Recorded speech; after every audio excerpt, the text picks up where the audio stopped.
आपका स्वागत है आपके अपने YouTube चैनल महाअध्ययन में। वीडियो को लाइक करें और अगर अभी तक चैनल को सब्सक्राइब नहीं किया है तो जल्दी से कर दें। आज हम करने जा रहे हैं हमारी 8th स्टैंडर्ड की विज्ञान की यानी कि साइंस की वर्कशीट नंबर 16 और आज हमारी तारीख है 25 नवंबर। हम धातु और अधातुओं के बारे में बहुत सारी बातें अब तक जान चुके हैं। आज हम दोनों को एक साथ अध्ययन करेंगे और इनकी तुलना करेंगे, क्योंकि हमने धातुओं के बारे में भी पढ़ा, अधातुओं के बारे में भी पढ़ा। तो इनके बारे में हमने जो कुछ भी पढ़ा वो सब आपस में मिक्स ना हो जाए या हम भूल ना जाएं, इसलिए आज हम इसकी पुनरावृत्ति करने जा रहे हैं। पुनरावृत्ति का मतलब होता है दोहराई, रिवीजन करने जा रहे हैं। तो शुरू करते हैं। अगर हम गुण की बात करें कि दिखाई देने में, दिखावट में धातु कैसी होती हैं, तो धातु दिखाई देती हैं चमकीली यानी कि चमकदार। और वहीं अगर हम अधातु की बात करें तो अधातुओं के अंदर चमक नहीं होती, ये बिना चमक की होती है, निष्प्रभ मलिन। निष्प्रभ मलिन का मतलब होता है गंदी या बिना चमक वाली।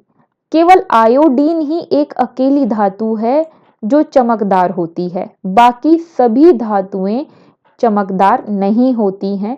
केवल धातु ही चमकदार होती हैं, अधातु चमकदार नहीं होती हैं। अगर हम अवस्था की बात करें, आपको पता है 3 अवस्थाएं होती हैं, ठोस, द्रव, गैस। तो धातु की अगर बात करें तो सभी धातुएं सामान्य तापमान पर, मतलब जो सामान्य तापमान है जिसमें हम रहते हैं, सामान्य तापमान, उस तापमान में हमें सभी धातुएं ठोस रूप में दिखाई देती हैं। जैसे आपने सोना, चांदी वगैरह, हम सब चीजों को घरों में रखते हैं, सामान्य तापमान पर ही रहती हैं और वो ठोस ही रहती हैं। एक धातु ऐसी है जो सामान्य तापमान पर भी तरल अवस्था में पाई जाती है।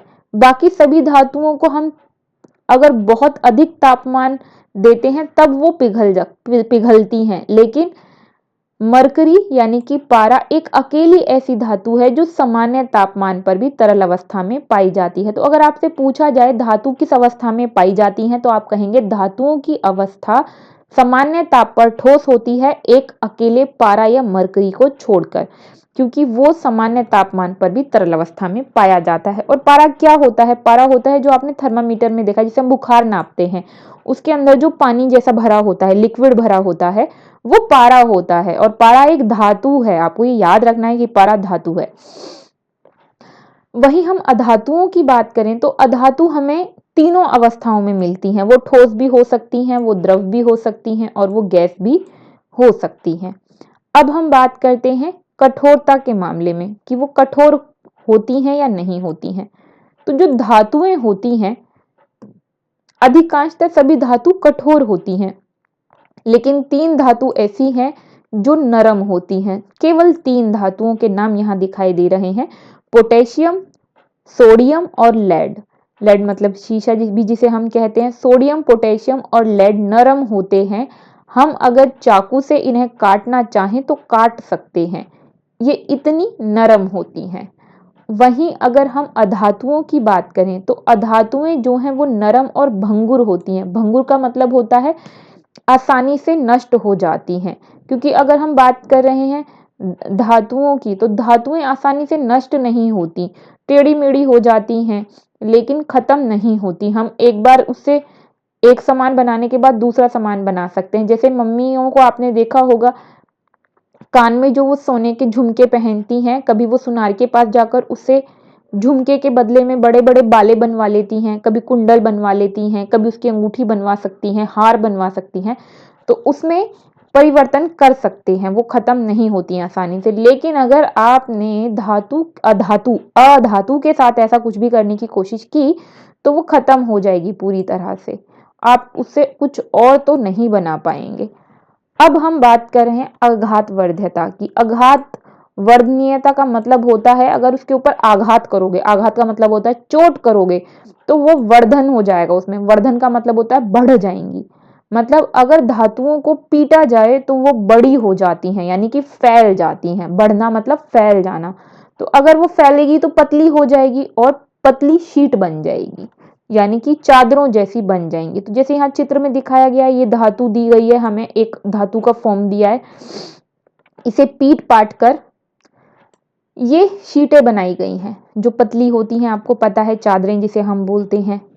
तो ये धातुओं के संदर्भ में है, लेकिन यही पीटना, उस पर चोट करना, पीटना मतलब चोट करना, अगर आपने अधातु पर चोट की तो वो बिखर जाएगी और चूरा बन जाएगी। देखिए जैसे यहाँ चित्र में दिखाया गया है कि चूरा बन गई है, बिखर गई, टूट गई, उसका अस्तित्व खत्म ही हो जाएगा, फिर हम उसको किसी भी यूज में नहीं रहेगी, जैसा मैंने आपको ऊपर भी बताया था।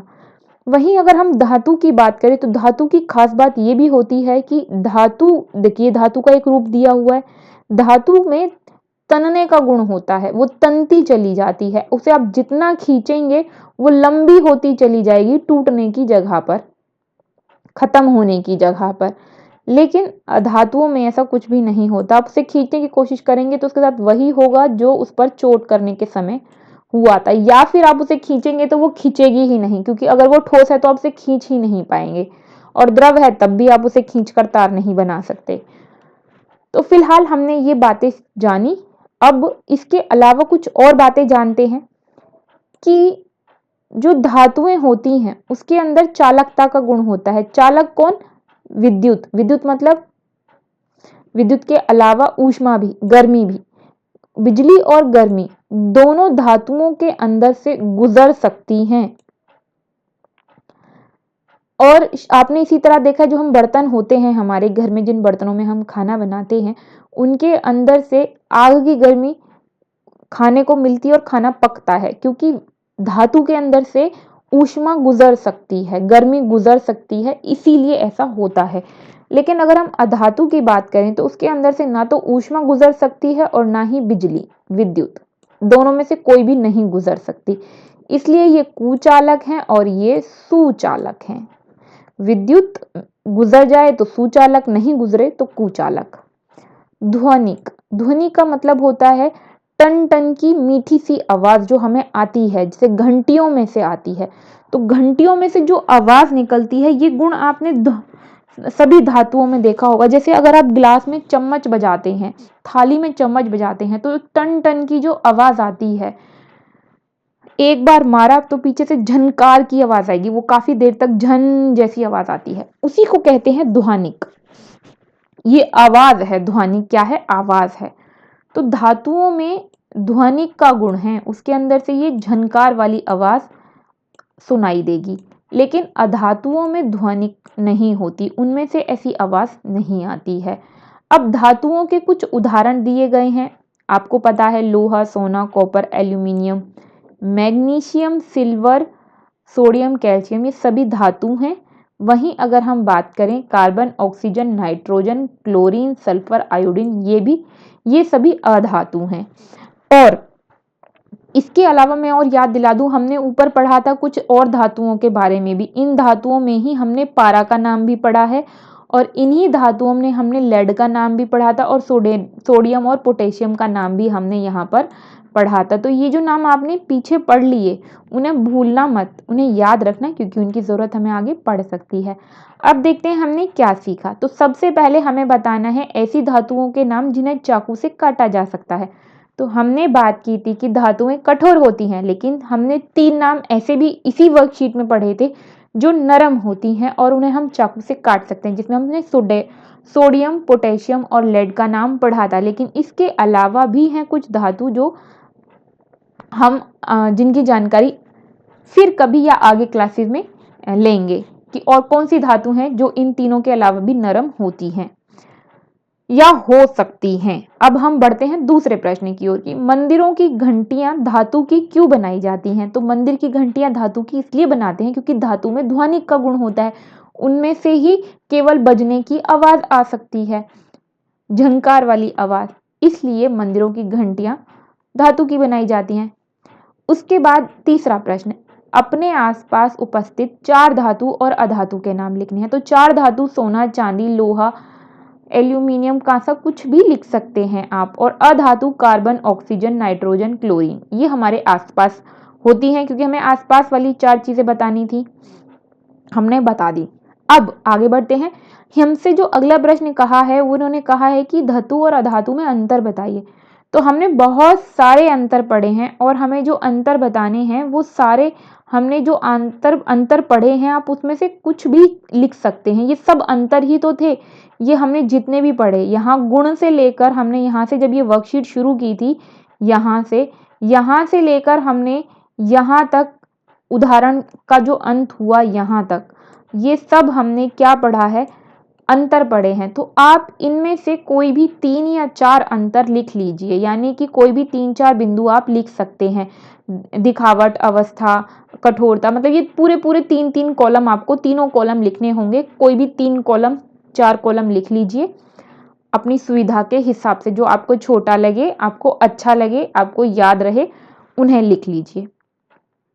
उसके बाद हमसे कहा है कि एक ऐसी धातु का नाम बताइए जो कमरे के ताप पर द्रव अवस्था में होती है। तो धातु, एक अकेली धातु जो कमरे के ताप पर भी द्रव अवस्था में पाई जाती है, वो है पारा, मरकरी जिसे हम कहते हैं। तो ये है इसका उत्तर। मेरे प्यारे बच्चों, चौथे प्रश्न का उत्तर ध्यान से कर लीजिएगा। मैंने यहाँ पर इसलिए नहीं लिखा क्योंकि पूरी वर्कशीट में आंसर ही दिया हुआ है। तो आप वीडियो को पीछे जाइए लेकर, रिवाइंड कीजिए और वहाँ पर से आप इसका उत्तर लिख लीजिए। मैं उम्मीद करती हूँ महाअध्ययन की तरफ से मिलने वाली इस वीडियो की वजह से आपको आपका कॉन्सेप्ट भी समझ में आया होगा, धातु और अधातु दोनों अच्छे से समझ में आ गई होंगी और आपको आपका होमवर्क करने में भी मदद मिली होगी। आप चाहते हैं कि आगे भी आपको महाअध्ययन की तरफ से इसी तरह की वीडियोस मिलती रहें, तो ये बहुत ज़रूरी है कि महाअध्ययन चैनल चलता रहे और इसके लिए ज़रूरी है कि इस पर लाइक्स और शेयर्स बढ़ते रहें, साथ में सब्सक्राइबर्स भी बढ़ते रहें। तो वीडियो को लाइक और शेयर करना तो बिल्कुल ना भूलें और लाइक तो ज़रूर ही कर दें। साथ में अगर आपने अभी तक चैनल को सब्सक्राइब नहीं किया है तो वो भी कर दें। आपकी वीडियो के नीचे एक रेड कलर का निशान है, उसे क्लिक कीजिए, कलर चेंज हो जाएगा और वहाँ पर लिखा होगा सब्सक्राइब। चैनल को सिर्फ एक ही बार सब्सक्राइब करना है। फिर मिलते हैं ऐसे ही वीडियोज़ के साथ, तब तक के लिए स्वस्थ रहें, खुश रहें। नमस्कार और धन्यवाद।